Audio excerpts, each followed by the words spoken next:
अस्सलामु अलैकुम वरहमतुल्लाहि वबरकातुह। मोहतरम भाइयों, बुज़ुर्गों, दोस्तों, ये हमारा इस्लाह मुआशरा का 1389वां सबक है। मोहतरम दोस्तों, साउथ अफ्रीका में लूट मार मची हुई है। दुकानों को लूटा जा रहा है, मॉल्स को लूटा जा रहा है, शॉपिंग सेंटर्स को लूटा जा रहा है। हद और इंतहा हो चुकी है कि जो बड़े बड़े कंटेनर्स जिनमें दुनिया के दूसरे देशों से वहाँ पे माल आया हुआ है, बंदरगाह यानी पोर्ट पे जाकर उनको भी तोड़ के उनको भी लूटा जा रहा है। शायद ही आपने कभी ऐसा मंज़र देखे होंगे कि जो पुलिस जिनका काम है लोगों के जान माल की हिफाजत करना, वो भी लूट में लगी हुई है। यानी देश में लॉ एंड ऑर्डर नाम की कोई चीज़ बाकी नहीं रही। और ये लूट क्यों मची हुई है?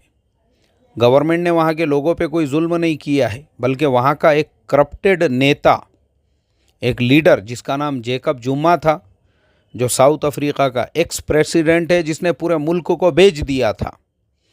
ऐसा उसने करप्शन उस पूरे मुल्क के अंदर कर दिया, अपने ही मुल्क को, जिसकी वजह से उस पर बाज़ाब्ता जो है ट्रायल चला है, उस पर केसेस चले हैं। और कोर्ट में ट्रायल चलने के बाद में कोर्ट ने उसको 15 महीने के जेल की सज़ा सुनाई। यानी पूरे इन्वेस्टिगेशन के बाद, ऐसा नहीं है कि वो मुलजिम हैं या अभी उस पर ट्रायल चलना बाकी है, वो मुजरिम हैं। उसके बावजूद वहाँ के जो लोग हैं उनको बहाना चाहिए था। बस एक बहाना मिल गया, जेकब जुम्मा को क्यों गिरफ़्तार किया गया या क्यों उसको जेल में भेजा गया। बस लोग निकल गए रोडों पे, रास्तों पे, और उन्होंने उन लोगों के कारोबार को निशाना बनाना शुरू कर दिया जो बेचारे बांग्लादेश से, पाकिस्तान से, हमारे इंडिया से गए हुए वहाँ पे हर समाज के लोग, उसमें हिंदू है, मुसलमान हैं और दीगर समाजों के लोग हैं, बेचारे छोटे मोटे कारोबार वहाँ जाके करते हैं। उन्हीं की दुकानों को लूटा जा रहा है। अल्लाह हिफाजत फरमाए। आज हम इस केस को टेक्निकल एनालिसिस करके बताएंगे कि वो क्या रीज़न्स है जो जेकब जुम्मा को गिरफ़्तार किया गया, उस पर ट्रायल चलाया गया और ज़बरदस्ती ये जो बाकी लोग हैं, इन लोगों ने इस तरीक़े से पूरे मुल्क के अंदर ऊधम मचा के रखा हुआ है। इसकी शुरुआत होती है सहारनपुर से। सहारनपुर के अंदर गुप्ता फैमिली, वहाँ की बहुत बड़ी बिजनेसमैन फैमिली है। गुप्ता फैमिली सहारनपुर से दिल्ली आई। दिल्ली में आके उन्होंने वहाँ पे कुछ मसाले वगैरह के कारोबार शुरू किए, लेकिन उनको उस कारोबार में मज़ा नहीं आ रहा था। उसमें जितनी इनकम होना चाहिए वो नहीं हो रही थी। तो गुप्ता फैमिली के जो 3 भाई हैं, गुप्ता ब्रदर्स, एक भाई रशिया चले गए, दूसरे भाई चाइना चले गए और एक भाई साउथ अफ्रीका। अब जो भाई साउथ अफ्रीका में गए, उन्होंने देखा कि साउथ अफ्रीका के अंदर रिश्वत आम है, करप्शन आम है। यहाँ पे अगर आप करप्शन, रिश्वत देते हैं तो कोई भी धंधा कारोबार कर सकते हैं। तो उस भाई ने वहाँ पे कंप्यूटर के डुप्लीकेट पार्ट्स के ज़रिए से कंप्यूटर का बिज़नेस शुरू कर दिया। जैसे हमारे यहाँ पे जिसे फ़र्स्ट कॉपी कहते हैं, तो ऐसे इस तरीक़े से कंप्यूटर के पार्ट्स मंगा के उसको ब्रांडेड कंपनियों के नाम पे वहाँ पे उन्होंने बेचना शुरू किया। इसके लिए उन्होंने जो है वहाँ के गवर्नमेंट को अपने साथ में मिला लिया, गवर्नमेंट को अपने साथ में मिला के मिनिस्टर्स को वो रिश्वत देने लगे कि मुल्क में उनका कारोबार चल सके। अब उस ज़माने के अंदर वहाँ पे जो हुकूमत थी, जो वहाँ के सदर थे, ये जेकब जुम्मा उस वक्त में छोटे लीडर हुआ करते थे। जेकब जुम्मा को पार्टी से निकाला गया। जब पता चला कि जेकब जुम्मा ने उस ज़माने के अंदर इस तरीक़े से कुछ फाइनेंशियल फ्रॉड किए हैं, अब जब पार्टी से निकाला गया उसके बाद में जो है बहुत सारे मसाइल पैदा हुए।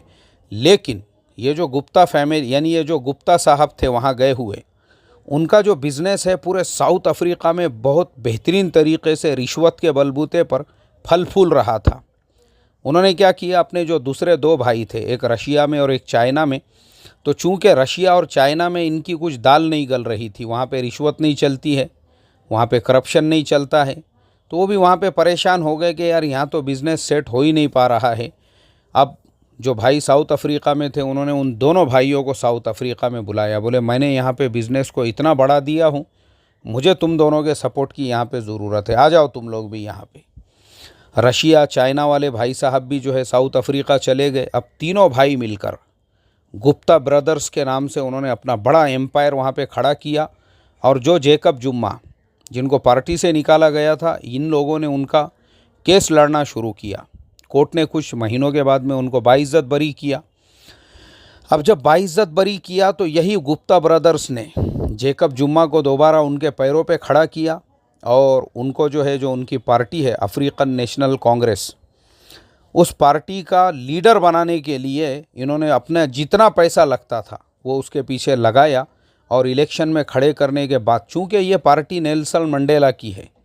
अब नेल्सन मंडेला वो इंसान हैं जिनको अफ्रीका का महात्मा गांधी कहा जाता है, जिन नेल्सन मंडेला ने साउथ अफ्रीका को आज़ादी दिलाई है, जिसमें नेल्सन मंडेला ने अपनी ज़िंदगी का आधे से ज़्यादा हिस्सा जेल की सलाखों के पीछे गुजार दिया।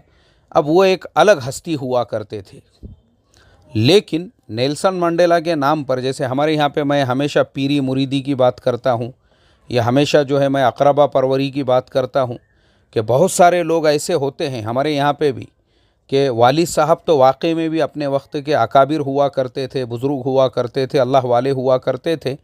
उनका इंतकाल हो गया, अब उनके नाम पे बेटों की भी गाड़ियाँ चल रही हैं। जो नाअहल बेटे हैं वो नाअहल बेटे, वैसे नाअहल बेटे कभी मदरसों के मोहतमीम बन जाते हैं, वैसे नाअहल बेटे कभी खानकाहों के पीर साहब बन जाते हैं। वैसे नाअहल बेटे, उनमें एक पैसे की सलाहियत नहीं होती है, लेकिन उनके साथ लेबल लगा हुआ होता है बाप के नाम का। तो बाप के नाम पे ऐसे बहुत सारे होते हैं, हर लाइन में आपको मिलेंगे। जो बेचारे वाकई में भी लोग होते हैं वो चले जाते हैं कब्रों में।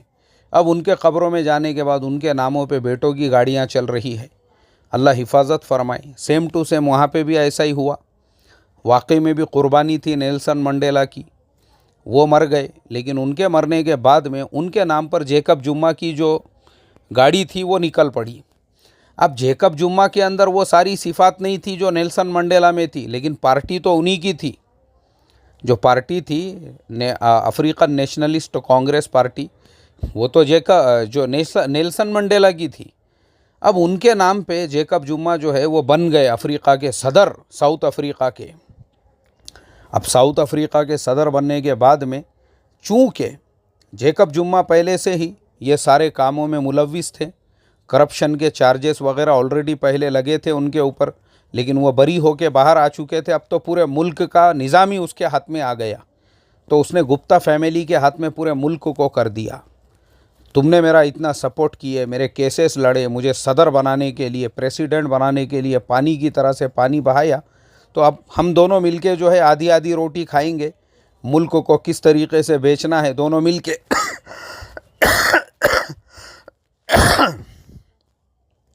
उसके बाद में गुप्ता फैमिली का इतना कंट्रोल हो गया गवर्नमेंट। अब आप सोचो ना, जो देश का सदर जिसको बनाया गुप्ता फैमिली ने है, और सदर पूरी तरह से उनकी गोद में बैठा हुआ है, पूरा देश उनके कंट्रोल में, हर जगह पे, यानी पूरे अफ्रीका को, साउथ अफ्रीका को उसने गुप्ता फैमिली के हाथ में दे दिया। उनके बग़ैर ना वहाँ पे किसी को कुछ कॉन्ट्रैक्ट मिलता था, ना वहाँ का कोई टेंडर पास होता था। बड़े बड़े जो माइंस है वहाँ पे, जो माइन है अफ्रीका की मशहूर है, वो गोल्ड की माइंस है वहाँ पे, और पता नहीं कैसी कैसी माइंस है। यहाँ तक के जो न्यूक्लियर डील है, वो न्यूक्लियर डील में भी गुप्ता फैमिली का इंटरफेयर, वो उसके अंदर भी इंटरफेयर कर रही है।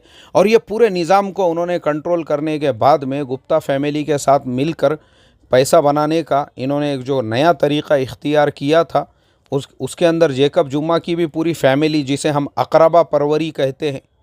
अब जेकब जुम्मा ने उन्होंने कहीं पे अपने भाई को सदर बना दिए, कहीं पे अपने भतीजे को सदर बना दिए, कहीं पे अपने साले को सदर बना दिए, कहीं पे अपने यानी इस तरीक़े से खाली अपनी ही फैमिली के अंदर गवर्नमेंट के बड़े बड़े ओहदों को उन्होंने फैला दिया।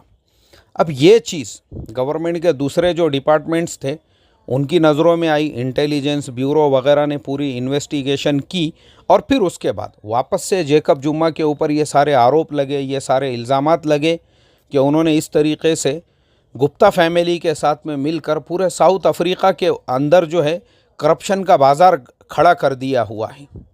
अब ये सारी चीज़ें जब सामने आई और उसके बाद बाज़ाब्ता कोर्ट के अंदर ये सारे ट्रायल्स चले, उसके बाद जेकब जुम्मा की जो सदर की कुर्सी थी वो भी उनके हाथ में से चली गई। सदर की कुर्सी जाने के बाद में जब ये सारे ट्रायल्स चले, उसके बाद कोर्ट ने बाज़ाब्ता मुकदमा चला के उनको अभी 15 महीने के जेल की सज़ा सुनाई है। एक ऐसे करप्ट इंसान को जिसने अपने ही मुल्क को बेच दिया था, वो क्या क्या तरीक़ों से बेचा था वो एक लंबा टॉपिक है। मैं फिर भी बाद में फिर कभी इस पे भी मैं रोशनी डालूँगा, कैसे कैसे वो फ्रॉड के तरीक़े थे। अपने ही मुल्क को इस तरीक़े से उस इंसान ने बेच दिया, और बेचने के बाद जब उसको कोर्ट ने 15 महीने के जेल की सज़ा सुनाई तो वहाँ के लोगों ने तो खुशियाँ मनाना चाहिए था कि ऐसा इंसान जो हमारे मुल्क का, इसको देशद्रोही कहते हैं, ऐसे लोगों को जो हमारे देश को बेच रहा था, उसको कोर्ट ने अगर सज़ा दी है, बहुत अच्छी बात है। लेकिन अफसोस की बात, जो वहाँ के लोग थे, वो लोग जैसे ही जैकब जुम्मा को जेल में डाला गया, उसके बाद रोडों पे, रास्तों पे निकल गए, और निकलने के बाद उन्होंने लूट मार मचा दी, क्योंकि उनको एक बहाना चाहिए था। बस वो एक बहाने की तलाश में थे, और जैसे ही उनको ये बहाना मिला, बस वही लोग जो है लूट मार उन्होंने मचा दी है। अफसोस की बात है मोहतरम दोस्तों, मैं अभी तक जो मेरा अफ्रीका पे रिसर्च था, मेरे बहुत सारे दोस्त हैं नाइजीरिया में रहते हैं, नाइजीरिया के अंदर, यहाँ तक कि मिनिस्ट्री में है अल्हम्दुलिल्लाह। और शेख अब्दुल रहमान जो वहाँ के सबसे बड़े आलिम दीन शुमार होते हैं, वो मेरे बड़े अच्छे दोस्त हैं। हम लोग एक सफ़र में जो है तकरीबन 8-10 दिन साथ में थे, रोज़ाना सुबह से शाम तक साथ में रहते थे, खाते थे, पीते थे, उठते थे, बैठते थे। वहाँ के सारे हालात पे हमारी बातचीत वगैरह होती थी, तो वो मुझे बड़े डिटेल्स में बताते थे, शेख अब्दुल रहमान, अफ़रीका के हालात वगैरह। और वो ये भी बताते थे, बोले अफ़रीका में गुर्बत क्यों है, और उसके लिए वो वहाँ के लीडर्स को ज़िम्मेदार करार देते थे कि उन्होंने कौम को एजुकेशन से दूर रखा, और किस तरीक़े से उन्होंने वहाँ पे करप्शन वगैरह फैलाया। मुझे बड़ा रहम आता था इस कौम के ऊपर, अफ़रीका की जो कौम है उस कौम के ऊपर रहम आता था। मैं बोलता था यार कैसे लीडर है, इन्होंने इनको ऐसे अनपढ़ रखा है, ऐसे जाहिल रखा है। लेकिन ये ऐसे हालात देखकर वाकई में भी अफसोस होता है कि ये जो लोग हैं, ये क्यों ये समझने के लिए तैयार नहीं हैं कि उनके मुल्कों के बर्बादी के ज़िम्मेदार उनके लीडर ही है। वरना अफ़रीका में क्या नहीं है, अगर आप पूरे अफ़रीका रीजन को अगर देखोगे तो पूरी दुनिया के ख़जाने हैं उस सरज़मीन के ऊपर। लेकिन अफसोस की बात है, अल्लाह हिफाजत फरमाए। तो खैर, हम तो सिर्फ़ आफ़ियत के लिए दुआ कर सकते हैं, ए अल्लाह वो पूरे मुल्क में आफ़ियत का माहौल पैदा फरमा, क्योंकि बेचारे हमारे ईमान वाले भाई इससे बहुत ज़्यादा मुतासिर है, उनके कारोबार बहुत ज़्यादा मुतासिर है। हम दुआ करें वहाँ की मसाजिद के लिए, मदारिस के लिए, मकातिब के लिए, और वहाँ के जो बाहर से लोग वहाँ पे धंधे कारोबार बिज़नेस के लिए गए हैं, उन लोगों के जान माल की हिफाजत के लिए ऐ अल्लाह तो अपने फ़ज़ल व करम से उस मुल्क पे रहम का, आफ़ियत का मुआमला फ़रमा, हालात को साज़गार बनाने के फ़ैसले फ़रमा, और तमाम मदारिस की, मसाजिद की, मकातिब की, खानकाहों की, दर्सगाहों की, दावत व तबलीग़ के मुबारक मेहनत की और मराकिज़ की वहाँ पे हिफाजत फ़रमा, और लोगों के कारोबार की, उनके जान माल की, उनके अहल व अयाल की तो अपने फ़ज़ल व करम से हिफाजत फ़रमा। आमीन सुम्मा आमीन। अस्सलामु अलैकुम व रहमतुल्लाहि व बरकातुहू।